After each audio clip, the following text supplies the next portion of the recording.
Ini ada satu pertanyaan bahwa jika Muhammadiyah itu tidak bermadhab berarti membuat madhab sendiri. Baik. Tadi sudah kita sampaikan bahwa Muhammadiyah itu tidak mengikatkan diri pada madhab tertentu. Tetapi pandangan Muhammadiyah bisa menjadikan pendapat-pendapat madhab sebagai pertimbangan selama sejalan dengan Al-Quran dan As-Sunnah. Karena madhabnya Muhammadiyah sesuai dengan namanya adalah mengikuti Nabi Muhammad SAW. Maka ulama madhab sekalipun itu menyampaikan tidak boleh mengikuti secara mutlak pendapat mereka. Sebagaimana tadi Imam Abu Hanifah mengatakan jika menemukan pendapat yang menyelisihi yukhalifu kitab Allah wa khobar Rasul, menyelisihi kitab Allah dan khobar Rasul, maka fatruku qauli, tinggalkan perkataanku. Justru mengikuti madhab secara mutlak itu tidak sejalan dengan pesan imam madhab. Jadi mengikuti madhab secara mutlak itu sendiri tidak sejalan dengan imam madhab. Demikian pula tadi sudah kita sampaikan pandangan para ulama yang lain. Jadi pandangan para ulama yang lain yang tadi sudah kita baca sangat jelas sekali pesannya. Imam Malik mengatakan apa? Innama ana basyarun. Sesungguhnya aku adalah manusia biasa. Ukhti'u wa usibu. Aku bisa salah dan aku bisa benar. Fangduru fi ra'yi. Maka perhatikanlah pendapatku. Fakullu ma wafaqal kitab wa sunnah. Selama sesuai dengan Al-Quran dan As-Sunnah, fakhudhu, ambillah. Wa kullu ma lam yuwafiqil kitab wa sunnah, fatruku.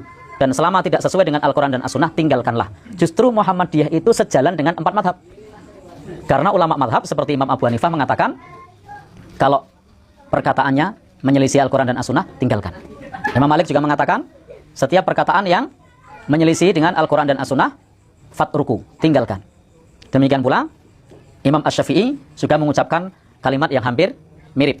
Demikian pula Imam Ahmad mengatakan la tuqallid, nih janganlah kalian taklid kepadaku, wala tuqallid Malikan, jangan taklid kepada Imam Malik, wala Syafi'iyah, jangan taklid kepada Imam Syafi'i, wala Al-Auza'i, jangan taklid kepada Imam Al-Auza'i, wala Tsauri, jangan taklid kepada Imam Ats-Tsauri, wa khudh min haitsu akhadhu, dan ambillah pendapat mereka dari mana mereka mengambil pendapat. Justru Muhammadiyah sangat mengindahkan pesan ulama madhab yang 4 untuk memperhatikan Al-Quran dan As-Sunnah.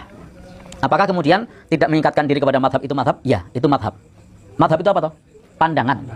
Nah, pendapat. Ya, Muhammadiyah memang itu adalah punya pandangan. Tetapi bukan berarti kemudian membuat madhab baru. Tapi secara bahasa itu pandangan. Seperti ketika ada orang pada saat pemilu, saya tidak milih. Tidak milih itu pilihan. Meskipun dia tidak milih. Ya. Tidak milih pilihan bukan? Ada partai A, B, C. Milih apa? A. Milih apa? B. Milih apa? C. Milih apa? Orang milih. Nah, orang milih itu adalah pilihan. Ya. Jadi tidak milih pun itu pilihan. Maka tidak berpendapat itu pun pendapat. Ya. Tidak bermadhab itu pun madhab. Nah, baik. Sudah jelas nggih? Bahwa intinya tidak mengikatkan diri kepada suatu madhab justru sejalan dengan pesan para imam